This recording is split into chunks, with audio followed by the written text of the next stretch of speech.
His topic will be My Sister.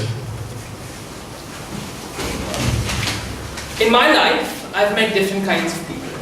My mother being the most loving one with her 20 missed calls per day and her 10 p.m. calls at night to ensure I am the 4-year-old son who she knows, and someone who's completely neglected the party lifestyle Bangalore has to offer. My dad being the most dogmatic person I know, with his principles of karma and his principles of living a spendthrift life despite bank account balances. And then comes the influential kind of people, my friends. They pester me to come out at 10 p.m. despite my mom's advices, and obviously their 11 p.m. calls in the night to come out clubbing. But then comes a person in my life that cannot be defined by a particular adjective.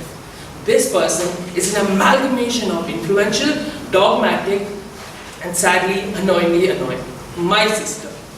And this sadly, annoyingly annoying sister of mine replicates a jelly. A very good evening, fellow Toastmasters and guests. Good evening. The jelly primarily consists of sugar, water, and ice, precisely like my sister. She's sweet from the inside, cold and ruthless from the outside, and only to me, by the way. And like water, very translucent to my parents about everything and anything I do. From staying over at my not-so-good friend's house to the number of girls on my WhatsApp list. The name of my sister is Ashwati, which literally translates to an angel.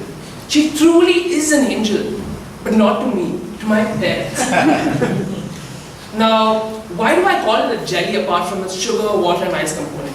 You see, the jelly looks robust and firm from the outside, but the moment it comes in your palm, you realize its robust, firmness, wobbly nature is just a mirage. The jelly is not strong, but intrinsically, it is very soft. And this is who my sister is. She's naive and very emotional. She's also a previous Toastmaster. And to all of you out here who know her, you would know how emotionally turbulent she is. She's emotional if I complain about her, she's emotional if someone gives her constructive feedback, and she's very emotional if my mother compares me to her. For instance, once when I was preparing for a theatre show, I required a sunglass. And in the midst of the trepidation that followed the previous day of the show, I asked my sister, "Hey Ashwati, can you please give me your 200 rupee fake sunglasses?" A question that seemed so innocent then led into an absolute fist fight with my sister. You see, my sister was traveling to Hyderabad the next day, and she required her sunglasses to take the dashing selfie and post it on her Instagram. And I wanted the sunglasses for a show I prepared 3 months for. In the end, I cried, she cried, both of us cried, and in retrospect, both of us were actually very immature. Then comes a time where my sister and I shared some similarities. We had some similarities, we were not so sane people. You see, me and my sister share a common interest of being weird in front of our friends. I take thousands and thousands of photos in front of my friends, while my sister loves taking musicals and dance videos and everything of that sort. Even though in all honesty, me and my sister are complete polar opposites, me and my sister are polar opposites, but we share a common interest of being similar in the form of being weird and immature and puny.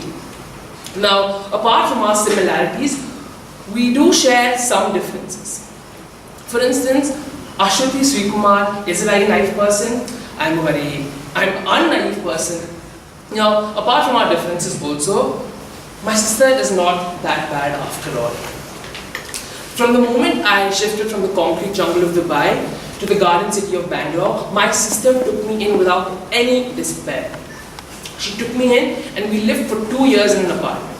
And the best part with living with her was she would buy the groceries for me always, despite my constant nuisance and lackadaisical attitude.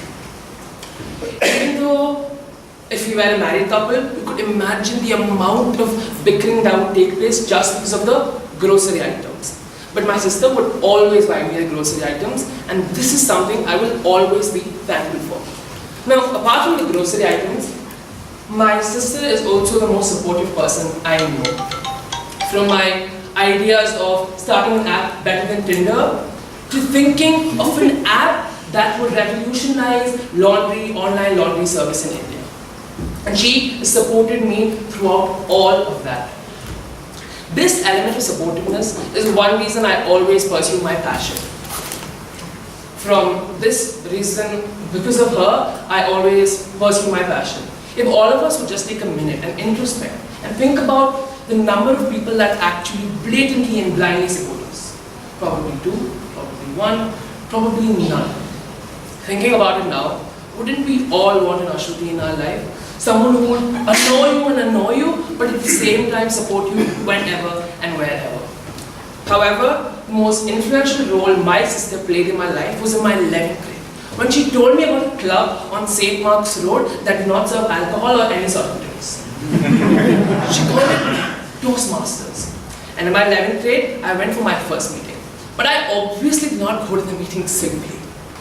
My 11th grade me wanted to have a taste of the free food the club had to offer. And luckily, that day was also the inauguration ceremony for the incoming committee. And this took place in a very opulent hotel. So I got to enjoy free naan and chicken curry, free chapati, free fried rice and everything. And after that, 11th grade Senat day, I never came back. However, even after that, ladies and gentlemen, my sister still persuaded me in my 11th grade, my 12th grade and my first month of college to come back to this club. Today, every Friday morning she asks me, Gautam, are you going to Toastmasters? Without her love of Toastmasters, I wouldn't be here.